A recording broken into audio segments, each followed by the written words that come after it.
বাড়িতে থাকা কয়েকটা ইনগ্রেডিয়েন্টস দিয়ে সহজেই বানিয়ে ফেলুন এই ব্রেড কাটলেট রেসিপিটি।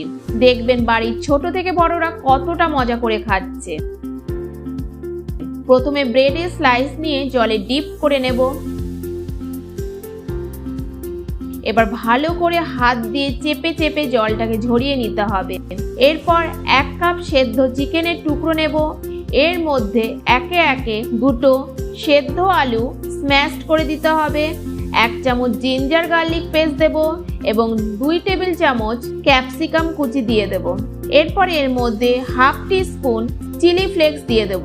এরপর হাফ টিস্পুন লবণ এবং হাফ টিস্পুন অরিগানো দিয়ে দেব। 2টো কাঁচা লঙ্কা কুচিয়ে দেব।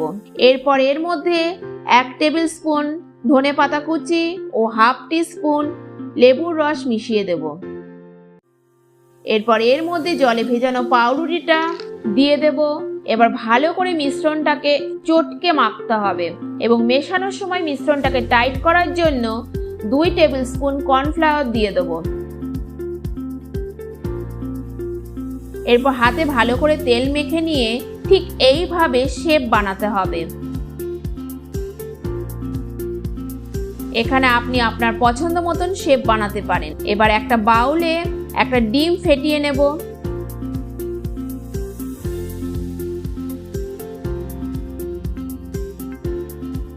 এবার কাটলেটগুলো ডিমের মিশ্রণে ভালো করে ডোবাতে হবে।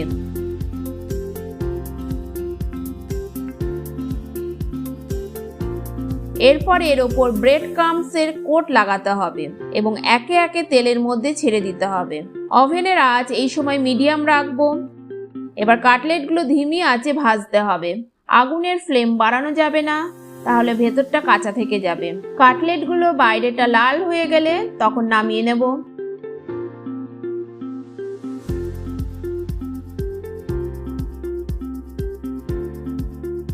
দেখুন কাটলেটের বাইরের কোটটা কতটা ক্রাঞ্চি হয়েছে। এইরকম ভিডিও পেতে গেলে চ্যানেলটিকে সাবস্ক্রাইব করে রাখুন এবং লাইক ও শেয়ার করতে ভুলবেন না। ধন্যবাদ।